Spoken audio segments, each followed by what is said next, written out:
신앙을 갖고 살아가는 우리 삶에 이런 갈등이 일어날 때가 있습니다. 그것은 기도를 하고 나서 하나님께서 일하실 것을 믿고 기다려야 하는가, 아니면 내가 나서서 하나님의 뜻을 이루어 가야 하는가 하는 갈등입니다. 하나님께 다 맡긴다고 하면 나는 아무것도 하지 않고 기다리기만 하면 되는 것인가? 하나님이 하시는 일을 그저 바라만 보고 있으면 되는 것인가? 반대로 우리가 나서서 해야 하는 것이라면 내가 하는 것이 혹시 하나님께서 하실 일을 보지 못하게 하는 것은 아닌가? 하나님께서 일하실 것을 믿지 못하는 내 조급함은 아닌가 하는 갈등이 생기는 것입니다. 하나님의 일하심과 우리가 일해야 하는지 그 사이에서 갈등하는 것이죠. 쉽게 예를 들면 오늘 제가 새벽에 설교를 해야 하는데 설교 준비를 하다가 하나님, 은혜는 하나님께서 주시는 것입니다. 제가 설교를 잘하고 못하고는 중요하지 않습니다. 하나님께 다 맡겨드립니다. 그러면서 설교 준비 하나도 안 하면 어떻게 되겠습니까? 목사님과 면담에 들어가는 거죠. 반대로 내가 얼마나 열심히 준비하느냐에 따라 성도님들이 은혜 받을 수 있고 못 받을 수 있는 것으로 생각해서 설교 잘한 것 같은 날에는 내가 준비해서 잘했다 라고 생각하고, 혹시 설교가 엉망진창이 되면 내가 왜 잠을 자가지고 밤을 새서 설교를 준비했어야 하는데, 낙심하고 절망하는 것은 하나님께서 나를 통해서 일하심을 때로는 보지 못하게 가로막는 일이 될 수도 있다라는 것이죠. 이처럼 하나님의 일하심과 우리가 나서서 해야 하는가, 그 두 일 사이에서 우리가 어떻게 해야 하는 것인가 갈등하는 그 갈등이 우리에게 있습니다. 우리가 일하는 것이 아무것도 소용이 없다, 하나님의 일하심에만 극단적으로 치우치게 되면 전도할 필요도 없습니다. 주님이 다 알아서 구원하시기 때문이죠. 기도할 필요도 없고 설교할 필요도 없고 헌신, 봉사할 필요도 없는 것입니다. 반대로 하나님의 일하심을 바라보지 않고 우리가 그냥 나서서 해야 돼 라고 극단으로 치우치게 되면 그 이상의 하나님의 섭리하심, 하나님의 인도하심, 하나님의 일하심을 보지 못하게 되고 하나님에 대한 어떠한 기대도 갖지 못하게 하는 일이 벌어지게 되는 것이죠. 우리의 이성으로는 이렇게 하나님의 일하심과 우리의 일이 서로 충돌하는 것처럼 이해가 됩니다.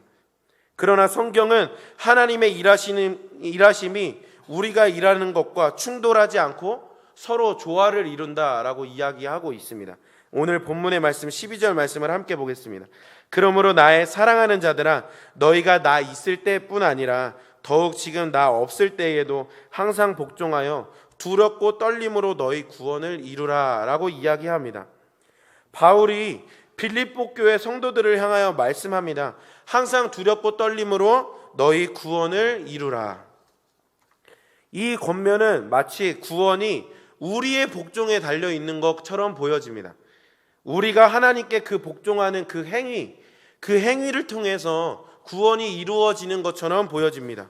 그러나 곧 이어 나오는 13절 말씀을 보면 너희 안에서 행하시는 이는 하나님이시니 자기의 기쁘신 뜻을 위하여 너희에게 소원을 두고 행하게 하시나니 라고 이야기합니다. 우리가 두렵고 떨리는 마음으로 우리의 구원을 우리가 이루어가는 것처럼 보여도 그렇게 하도록 하시는 분이 우리 안에 계신 하나님이시다라고 하시는 것이죠. 구원받은 성도들 마음 안에 하나님이 계십니다. 그 하나님께서 우리에게 말씀하시고 우리를 인도하십니다. 자기의 기쁘신 뜻을 위하여 우리 안에서 우리를 인도해 나가시는 것이죠. 그런데 또 이렇게 생각하면 하나님께서 자기의 기쁜 뜻을 위해서 우리의 의지는 하나도 없고 하나님의 주권으로만 우리를 억지로 끌고 가는 것처럼 보일 때가 있습니다. 그러나 말씀에 보면 하나님께서 어떻게 일하시느냐, 그것이 우리 안에 소원이 되게 하신다라는 것입니다. 소원이 무엇입니까? 단순히 이것도 갖고 싶고 저것도 갖고 싶은 그런 원함이 소원이 아닙니다. 다른 것 다 포기해서라도, 다른 것 다 주고서라도 갖고 싶은 그 딱 한 가지, 그것이 정말 소원이죠. 우리 안에 계신 하나님께서는 우리의 마음을 움직이시고 감동하심으로 말미암아 하나님이 기뻐하시는 그 뜻을 소원으로 살아가게 하시는 것입니다. 이것이 신비이고 또 은혜인 것이죠. 하나님의 일하심이 우리의 의지를 약화하지 않습니다. 반대로 하나님이 소원으로 품게 하셔서 우리가 나서서 하는 행위가 하나님의 주권을 약화하지 않는 것이죠. 하나님의 주권 50, 인간의 행위 50으로 나뉘어져서 서로 충돌하고 서로를 밀어내는 것이 아니라 하나님의 주권 100이 우리 안에 들어와서 우리로 하여금 소원으로 갖게 하심으로 말미암아 우리의 100의 행위, 100의 책임을 요구하신다라는 것입니다. 사랑하는 성도 여러분, 오늘도 우리 안에 하나님이 계십니다. 그리고 그분은 우리를 인도하고 계십니다. 우리의 생각을 무시하고 짓밟는 것이 아니라 오히려 우리를 세우시고 회복시키셔서 하나님의 기쁨이 소원이 되게 하시고 우리를 통해 그 소원을 이루어 가시는 줄 믿습니다. 자라게 하시는 분이 하나님이시고 심지 않은 데서 거두시는 분이 하나님이시지만 그 하나님은 우리의 마음을 움직여서 우리로 하여금 심게 하시고 우리로 하여금 물을 주게 하십니다. 그래서 우리를 통해 귀한 열매를 맺도록 그 열매가 맺는 것을 보도록 하시는 것이죠. 우리가 무엇이간데 주께서 우리를 이렇게 생각하시고 또 인도하시고 사용하시는지 모든 것이 하나님의 은혜요 기쁨이고 신비인 것입니다. 아들을 아끼지 않고 내어주신 하나님은 우리를 그 무엇보다 존귀하게 여기시는 것입니다. 그 크신 사랑으로 오늘도 우리를 인도하고 계실 줄 믿습니다. 그렇다면 하나님께서 우리 안에 오셔서 품게 하시는 그 소원이 무엇일까? 첫째는 하나님을 경외하는 삶을 살도록 하게 하시는 것입니다. 12절 말씀을 다시 보겠습니다. 그러므로 나의 사랑하는 자들아 너희가 나 있을 때뿐 아니라 더욱 지금 나 없을 때에도 항상 복종하여 두렵고 떨림으로 너희 구원을 이루라. 여기서 두렵고 떨림으로 구원을 이루라는 말은 내가 구원을 받았는지 아직 받지 않았는지 그것에 대해서 의심하고 두려워하라라는 의미가 아닙니다. 아들이 무슨 일을 할 때마다 내가 이렇게 부족하고 연약한데 아버지께서 날 호적에서 빼면 어떡하지? 염려하지 않습니다. 두렵고 떨지 않습니다. 두렵고 떨림으로 구원을 이루라 하는 바울의 권면은 주님을 경외하는 마음으로 살아라 하는 것입니다. 구원받았다는 것은 예수님이 우리 안에 오셨다라는 것이고 예수님이 우리 안에 계셔서 우리와 언제나 함께 하시기에 우리의 삶을 바라보고 계시기에 그 예수님을 의식하면서 살아라. 다시 말해 그분을 경외하면서 살아라 하는 것입니다. 형이 동생을 못 살게 굴고 이렇게 때릴 때 부모님이 다 보고 계시는데 그렇게 하지 않습니다. 부모님이 계시지 않는 방으로 조용히 이렇게 부르는 것이죠. 제가 그렇게 많이 맞았습니다. 부모님이 함께 계시고 나를 또 지켜보고 있다고 생각하면 나쁜 행동을 할 수가 없는 것이죠. 또 운전을 하고 갈 때에 뒤에 경찰차가 따라오는데 속도 위반, 신호 위반 할 수가 없죠. 정지선에 정확하게 맞춰서 서고 속도도 맞춰서 가고 차선 변경할 때도 꼭 깜빡이를 켜죠. 구원받은 성도 안에는 주님이 계십니다. 그분이 언제나 우리와 함께 계시죠. 그러면서 우리의 하는 것을 모든 것을 지켜보시고 또 인도하십니다. 그렇기 때문에 더욱 두렵고 떨림으로 그분을 경외하는 마음으로 살아가야 하는 것입니다. 바울은 이것을 빌립보 교회 성도들에게 꼭 가르쳐주고 싶었습니다. 바울이 옥에 갇힌 것으로 인하여 여러 가지 어려움을 겪습니다. 믿음이 흔들리는 상황에 있는 그 빌립보 교회 성도들을 향하여서 그들을 바른 길로 이끌어줄 수 있는 지도자, 그들의 믿음이 흔들리지 않도록 잡아줄 수 있는 그 리더였던 바울은 내가 너희와 함께 있고 없고가 중요한 것이 아니다. 너희 안에 하나님이 계시지 아니하냐. 그 하나님께서 너희 안에서 어떻게 행하시는지 그분을 의식하고 그분을 경외하는 마음을 가지고 살아라 라고 하는 권면입니다. 하나님을 경외하는 자들을 하나님께서 기뻐하시지요. 누가 있든지 없든지 상관없이 우리 안에 주님이 계심을 기억하고 그 주님이 기뻐하시는 뜻대로 살아가는 자들을 하나님께서 원하시고 계십니다. 이진우 선교사가 진짜 하나님을 경외하는 사람인지 아닌지는 목사님께서 부재하시는 이 일주일 동안 다 드러나게 될 것입니다. 저는 제가 정말 목사님이 계시든 하나님을 바라보고 사역하는 한 주를 살았으면 좋겠습니다. 그것이 하나님을 경외하는 사람이 갖는 태도이기 때문입니다.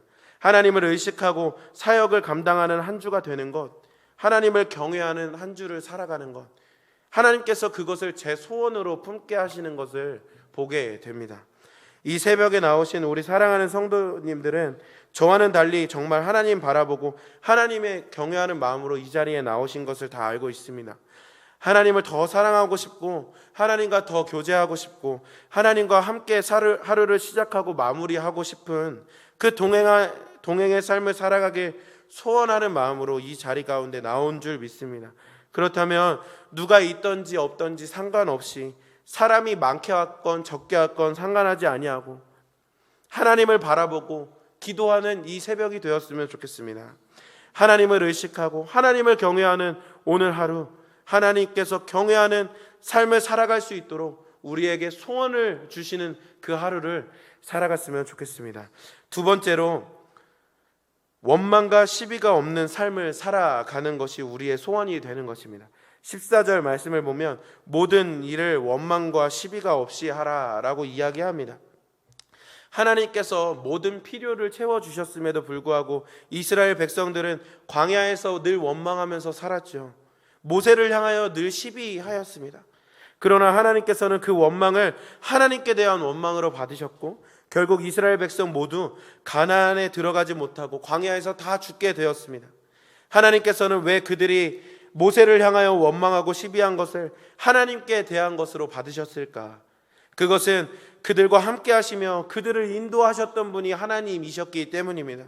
그렇기에 이스라엘의 원망은 그들의 삶을 주관하시는 하나님께 대한 원망이었고 그들을 인도하시는 하나님을 원망한 것입니다. 사랑하는 성도 여러분, 우리 안에 하나님이 오셨습니다. 우리 안에 늘 함께 하시면서 우리를 인도하시는 분이 그 하나님이십니다. 크신 사랑으로 크신 은혜로 늘 우리를 인도하고 계십니다. 그런데 우리가 우리의 삶에 대하여서 원망하고 불평하고 시비한다면 그것은 우리 삶에 대한 원망이 아니요 하나님께 대한 원망이라는 것입니다. 교회의 일을 협력해 나갈 때도 마찬가지입니다. 구원받은 우리 모든 성도들 한 사람 한 사람 가운데 하나님이 계시죠. 내 안에 주님이 계신 것처럼 옆 사람에게도 주님이 계십니다. 그 주님께서 우리 안에서 그 기쁘신 뜻을 위하여 일하고 계십니다.